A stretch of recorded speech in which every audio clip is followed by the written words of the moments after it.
it's my distinct honor and privilege to introduce His Excellency Esteban Moctezuma Barragán, Ambassador of Mexico to the United States of America, a position he has held since 2021.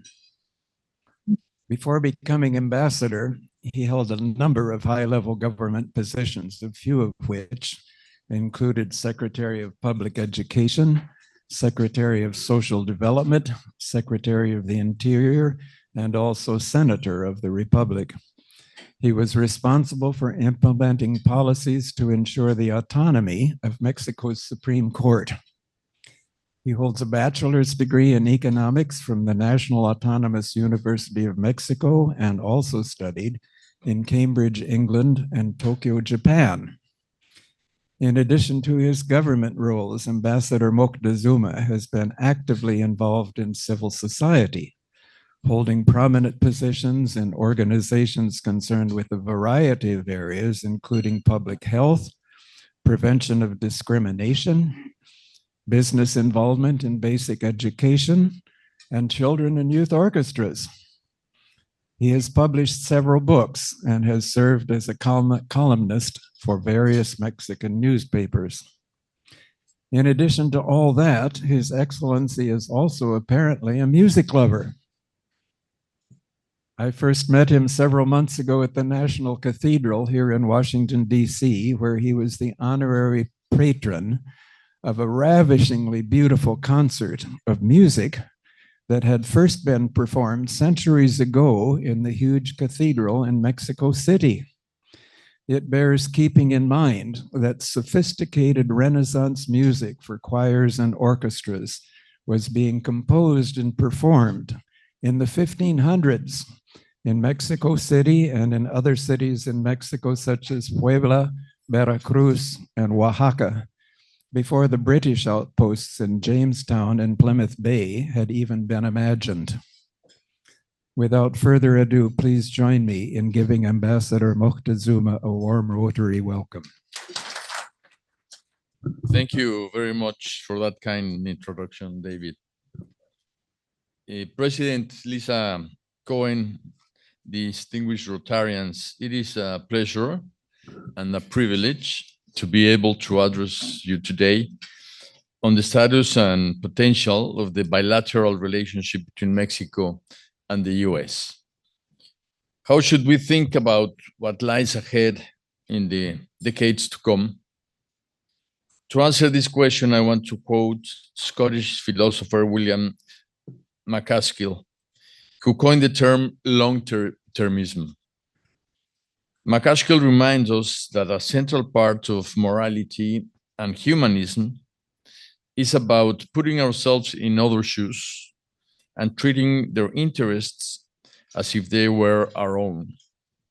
This includes the generations that are yet to be born. When we do this at the full scale of human history, the future comes to the fore. From that perspective, the idea of positively influencing the long-term future should be a key moral priority of our time. Governments alone will not be able to achieve this necessary moral consciousness. However, committed members of society, like you, organize in what Edmund Burke called small battalions, are the key to our moral transformation. That is why the work of your Rotary Club and that of Rotary International is so important. Let me express my gratitude to Rotary International, many contributions to Mexico through its almost 600 clubs. I would just highlight the work they're doing in the preservation of the monarch butterfly, symbol of North America, which is much appreciated. It is also a privilege to be able to address you because your organization's vocation to advance goodwill and peace resonates with the message that we at the Embassy of Mexico to the US have been promoting about the bilateral relationship. I trust that you can help me amplifying this message through your network to advance towards our common objective, creating the stronger, more competitive, and more humanistic region in the world, North America. That is why it is so important to contextualize the relationship between Mexico and the United States in its proper global dimension. Each year, the US intelligence community, led by the Office of the Director of National Intelligence, releases an annual threat assessment of the US intelligence community. This year's report highlights an international scenario dominated by three major categories. First, strategic competition with major powers that are classified as authoritarian, including China and Russia. Second, unpredictable transnational challenges, such as climate change and cybersecurity. And third, regional conflicts, such as those in the Middle East or Ukraine, which demand our constant attention. In this volatile global context, the stability and strength of our relationship have never been so crucial. The interdependence and cooperation between Mexico and the United States are essential for managing multiple layers: geopolitical, regional, bilateral, and national. Therefore, a fundamental question which arises from this context is, what does Mexico really mean to the United States and vice versa? And what crucial elements that bind us together are we overlooking but need to be strengthened? I will now focus on three topics, which are migration, security, and trade. Today, the first crucial topic for the United States, due to its electoral implication, is migration. In 2023, there were about 2.5 million irregular encounters of people at the Mexico-United States border, the highest record since 1960. These numbers force us to ask, how can we build short and long-term schemes to channel these growing flows? In Mexico, we have raised the need to advance policies that go beyond crisis management or situational border security towards a shared approach that also takes into account the root causes of migration and the management of its flow. And we have a constant dialogue with the White House, the State Department, DHS, Congress, think tanks, among others. Few people know that Mexico is one of the few countries that faces the 4 phases of migration cycle. We are a country of origin, of transit, but also of destination and return. Last year, applications for refugee and international protection in Mexico reached a historic high, more than 140,000, and we gave asylum to all of them. They chose to stay in Mexico and didn't come to the US. In fact, if it wasn't for the actions and the support of Mexican authorities to the US, you would need to manage twice the cases at the border that you currently have to manage. But we are working together to expand the perspective on migration beyond an exclusively bilateral issue. Now it's evident that the problem at our shared border actually originates in areas as distant as South America, the European continent, and Africa. It is now acknowledged that migration flows have been completely transformed in the recent years. We are experiencing a wave of migration that changes the paradigm of the last 20 years. Increasingly, the undocumented migrants that are encountered at the border are not mainly Mexicans. Last year, there were many nationals from Venezuela, Colombia, Honduras, Ecuador, not to mention Chinese and Haitians. This has led us to build a new regional approach where the phenomenon of migration is discussed as a topic of joint responsibility with all the countries of the Americas. There was a meeting in Los Angeles, and there was a declaration of LA in order to work together as a regional task for a regional problem. Mexico has been clear. We are working simultaneously and bilaterally to fight organized crime organizations to the maximum extent, to manage the flows of migrants who arrive in our country, ensuring safe and orderly migration. Most of the migrants that arrive into Mexico from the southern border don't make it to the northern border because we have many policies in order to treat these migratory flows, which are partially return, partially giving permits to work in Mexico, partially giving asylum in Mexico. And so this flow really gets diminished in their way to the United States. As I said earlier, in about a half of the flow. To promote economic and social development in the places of origin is a very important issue.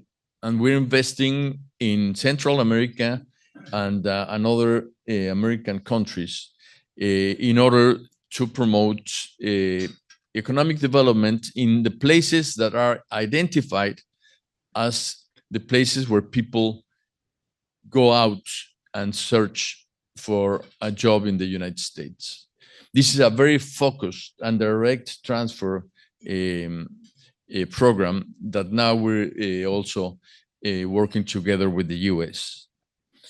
But above all, we need to expand avenues for labor mobility in the region, legal labor mobility, by promoting actions that link supply and demand in labor markets. Because you cannot stop migration if there is a pull factor, not only the push factors. And this can be done most effectively through temporary working visas. That necessary passes through the Congress, and also the comprehensive immigration reform that also has to pass through the Congress, which does not seem that is a very near possibility. So we will keep working in these areas that we just mentioned.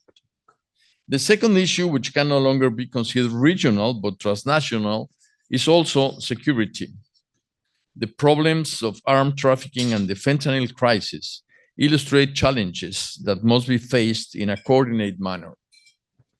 The US intelligence community itself, through the threat assessment report this year, makes an explicit mention of fentanyl production within the US. In the section of transnational organized crime, page 36, it states that some aspects of fentanyl production are spreading to the United States, with drug traffickers carrying out the final stages of packaging or pressing fentanyl pills in the United States. Therefore, cooperation is the opposite of pointing fingers at each other to blame the responsible country, but truly understanding the dynamics of drug trafficking and fentanyl production in the world to work in a coordinated manner.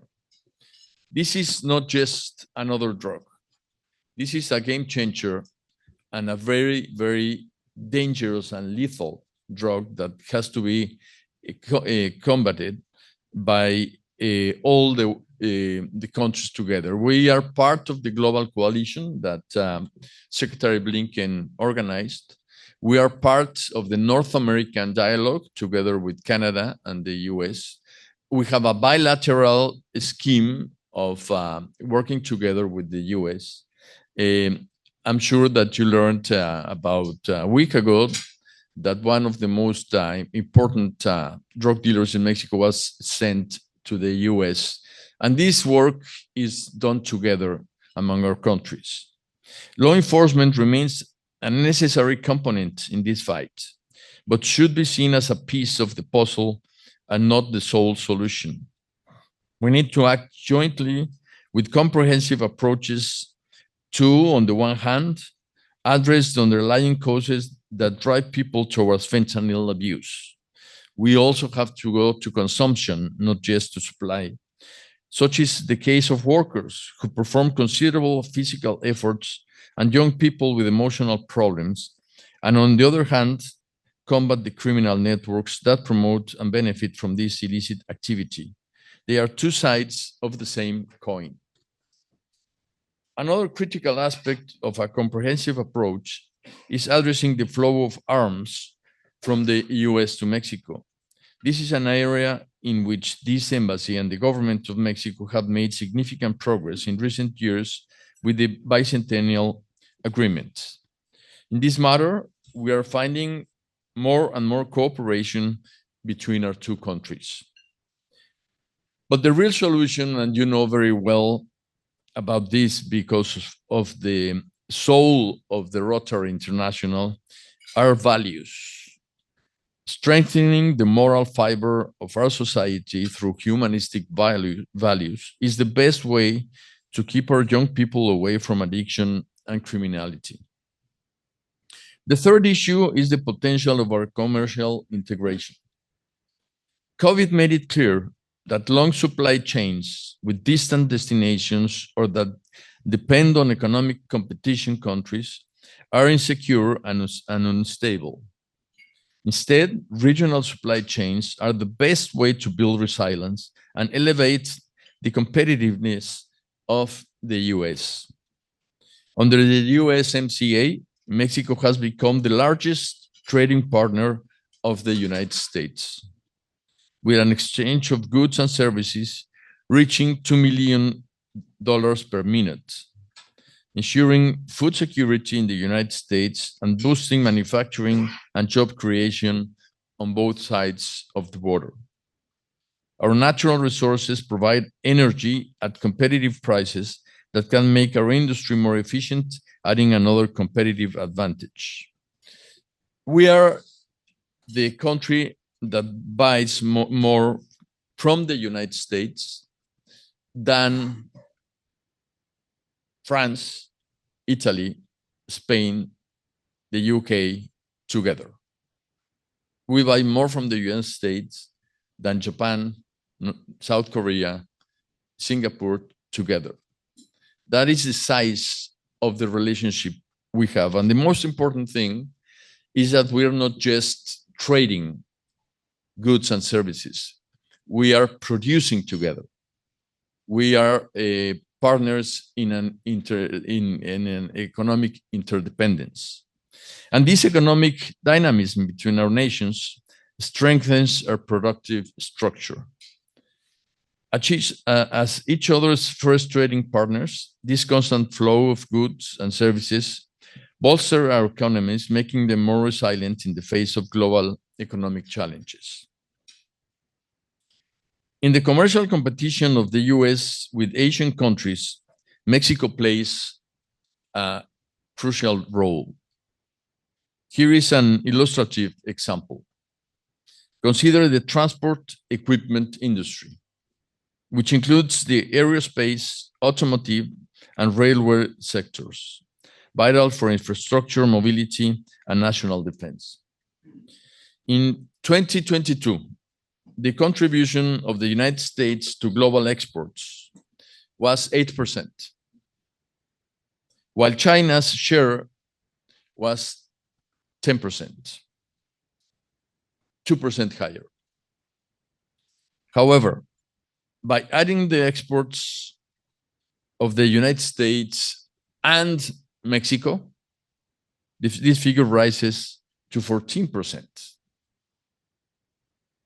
This is 2 points more than China. And if you include Canada, North America's share amounts to almost 17%. So this is 7% more than than China. This is the strength of the North American region and positions North America as a significantly stronger competitor on the global stage. Here we arrive at the geopolitical and economic global vocation of the relationship of Mexico and the United States, which is to create a strong North America.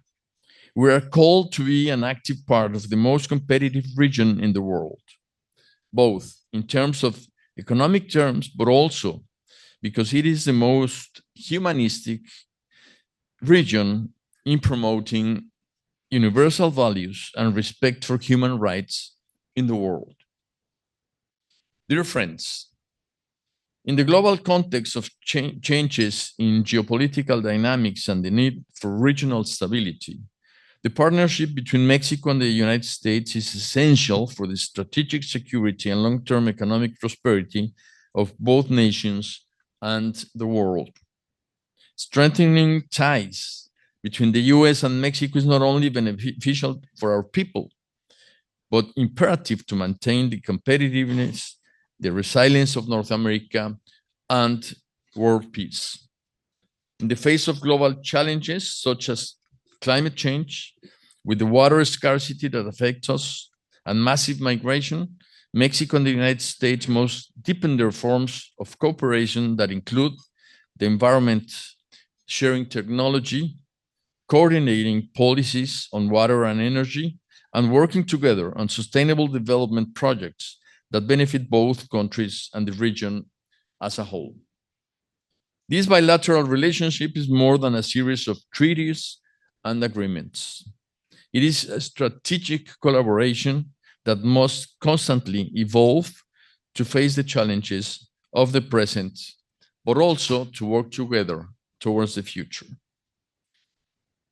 By working together, we're not only defending our national interests, but we are laying the foundation for a more stable, humanistic, prosperous, and secure North America. Thank you very much. Thank you very much for your excellent comments. I agree with and endorse everything you said.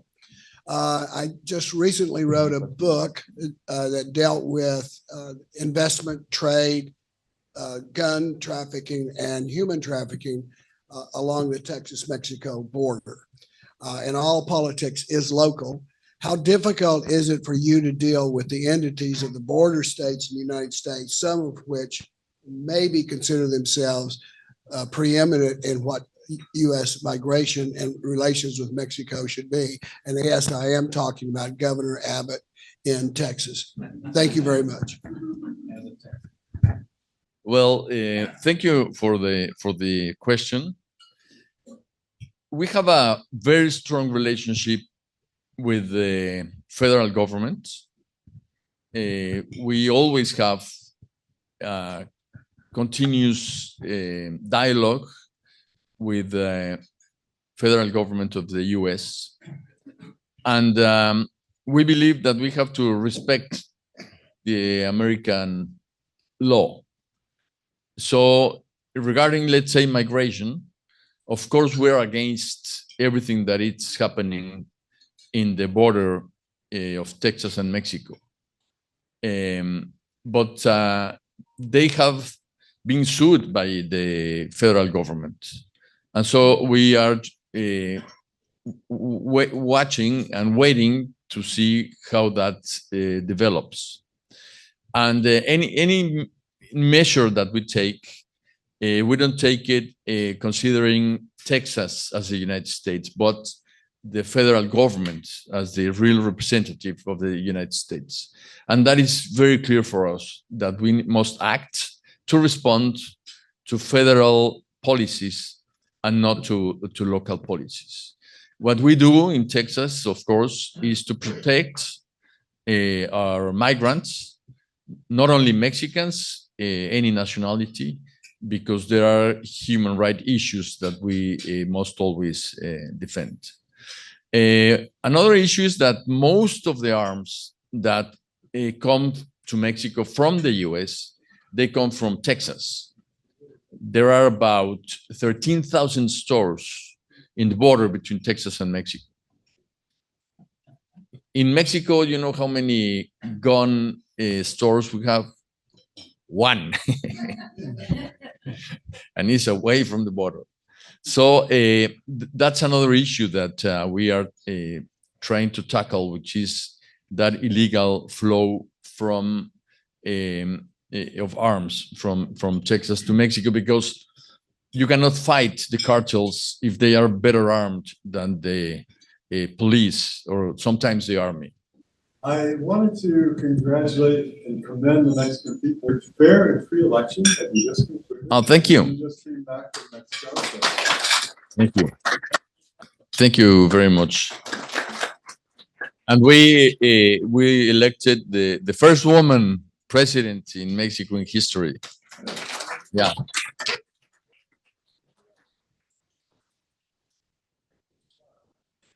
Yeah, you know, the president will be a woman.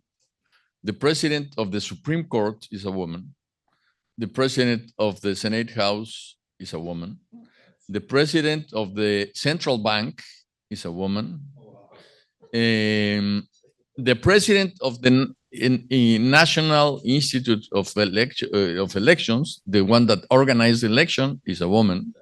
Looking at the countries to the south of you, you brought up a very cogent point that we really forget about here. We're talking about drugs, cartels, guns, all these things.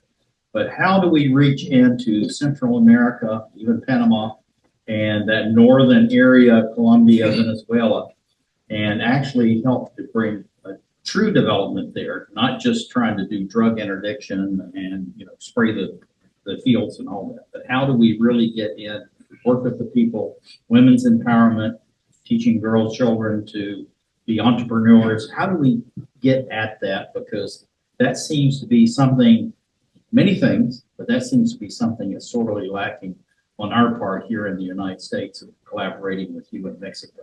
Because there's a lot of things. I've been traveling over Mexico, and you're doing a lot of good things there. But how do we reach in and really do more? And thank you for being here. Thank you.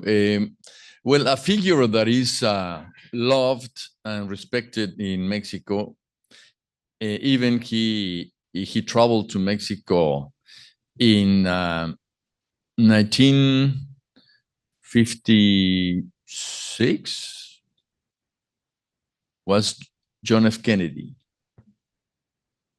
He traveled to Mexico in the late 50s with López Mateos. If you go to the Kennedy Center, to the left, there is a big picture of Kennedy in Mexico. And he's very well recognized in Mexico for many things, but because he created something called the Alliance for Progress. And this program was the US helping the development of Latin America. And I think that's a very important issue. The president of Mexico has worked this idea with President Biden. And if you remember the meeting that President Biden held in LA with all the Americas, it was very important to start a regional approach to regional problems such as migration. Because everybody thinks that the problem of migration is in the border, but that's the end of the problem and the beginning of a new problem. But the beginning comes way back. There have been many meetings and actions linking the responsibility of every country from the South, Colombia and Panama mainly because of the Darien Gap, and then the other countries to have a coordinated migratory policy. And just about 3 weeks ago, Secretary Blinken with Mexico created a special task with Guatemala in order to promote Guatemalan development and also to work towards migration. And in Mexico, we have a project that is very strong, which is focusing in the localities, the specific places where people leave their homes to find a job in the US, and to invest not in infrastructure or such things, but to give the families income as the first measure. And after you have that direct transfer, most of the people don't migrate because they find a way to have an income. And so small businesses are promoted in order to have income for these people. I think that's a very powerful and the first step program in order to tackle the root causes. But the truth is that development is not something that comes from one day to another. And we have to work very strongly to develop not only these other countries, but also the south of Mexico. Because if you go to the north of Mexico, it's like a developed country. And if you go to the south, it's not. And a good news is that Mexico grew 3.2% last year, but the south of Mexico grew 6%. So there is something that is changing, and a lot of infrastructure has been deployed in the south of Mexico with new trains, new roads, and a very important project, which is to connect the Gulf of Mexico and the Pacific through the very narrow part of Mexico, which is called the Isthmus of Tehuantepec in Oaxaca. And there is already 2 ports and 1 train that will take all the merchandise from the Gulf of Mexico to the Pacific. And that would be a very, very important development region. Ambassador, my name is Christian Martin. My question is related to the impact of migrants on Mexican nationals, as well as what some of the drivers are to integrate those workers into Mexican society, including like the maquiladoras or the special economic zones close to the United States border, and what lessons you would have for policymakers and business leaders in the room of how they can support investment in Mexico to better integrate migrants when they're in Mexico, to incentivize workers if they have already been granted status to stay. Thank you for the question. Most of the migrants that come to Mexico are asked to stay at the south of Mexico. The program CBP-1, which is the legal pathway to the US, is encouraged to be applied in the south of Mexico. And in the south of Mexico, Mexico has given a lot of working permits for people to stay and work. And so they have a legal status while they are waiting instead of being in an undetermined position. In Mexico, we have also the issue that in the south, sometimes there is a lack of labor also. So that also fits the needs of many entrepreneurs and agricultural people, investors, and so they can work there. And also, last year, we gave asylum to 140,000 migrants. And so they are free to stay in Mexico and work in Mexico and live in Mexico. That is something that if you analyze the attitude of the people, in the south of Mexico, migrants are very welcome. There are groups of people that work all night long to give the next morning food and water to migrants that pass through their homes. But if you go north, this welcoming is not as strong. And the northern part of Mexico is much more dangerous. So we're encouraging the migrants to stay in the south waiting for their permit to come to Mexico or their parole to the US. And but many of them like the way they were treated and asked for asylum. And that's why we have increased so much our numbers. Ambassador, we have a related question online there, which is you mentioned that some of the immigrants flowing through Mexico actually stay in Mexico. Can you illustrate what impact that's having both culturally and economically? Well, of course, people from different countries that arrive in any country, as they arrive in groups, they kind of create their own community. And so you can find communities of Asians or communities of Venezuelans or communities of different nationalities. They are respected in Mexico. We have, as a government, by law, we are obliged to give them education and health services. And there are programs which are emerging programs to try to find them jobs and help them. There is one specific town or city in Chiapas where the mayor, to promote the image of the migrants, started putting the migrants to pick up all the garbage, to clean up all the gardens, to really put the town beautiful. So all the people started looking their town better when the migrants arrive.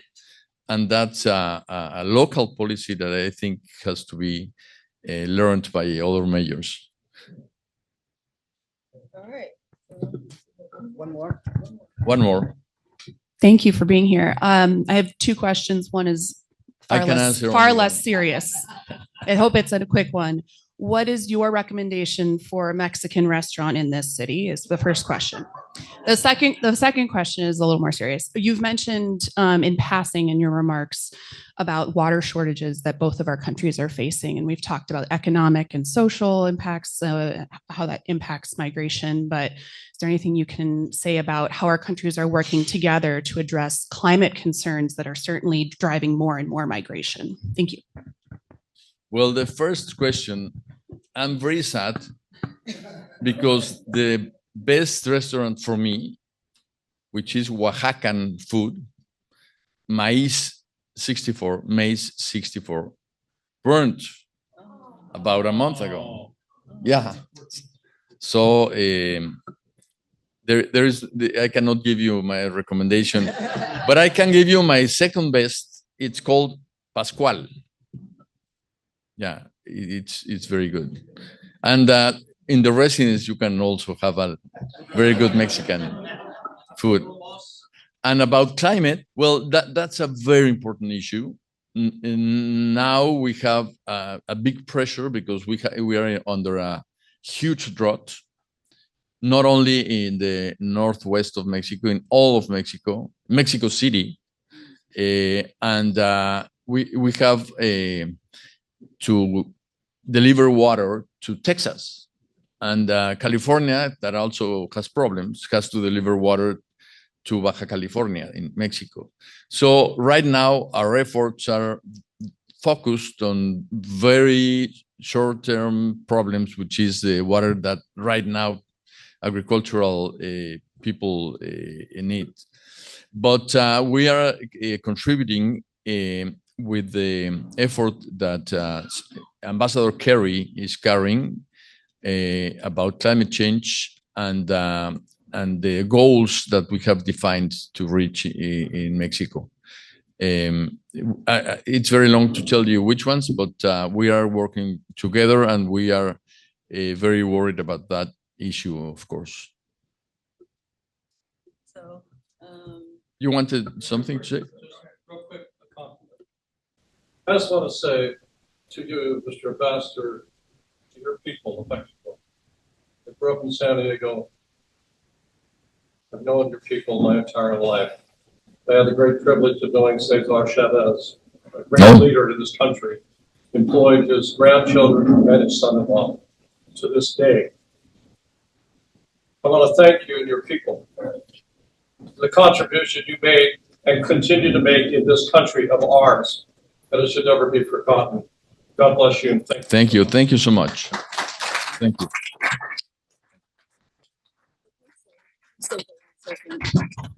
Please give our esteemed guests and Your Excellency another great round of applause. That was a really great. Thank you so much for being here. Okay, so the first thing is that we would like to ask you, our club would like to ask you to be an honorary member. Oh, thank you. So, this is the one. So this is the honorary member certificate. Open that up for you. And also, we have a tradition in our club that for all of our speakers, we will plant a tree in your honor. Oh, thank you. Yes, on the National Mall. And you'll actually have a coordinates where you can find your tree. So if you're interested in actually seeing your tree and hugging it when it grows, you can do that.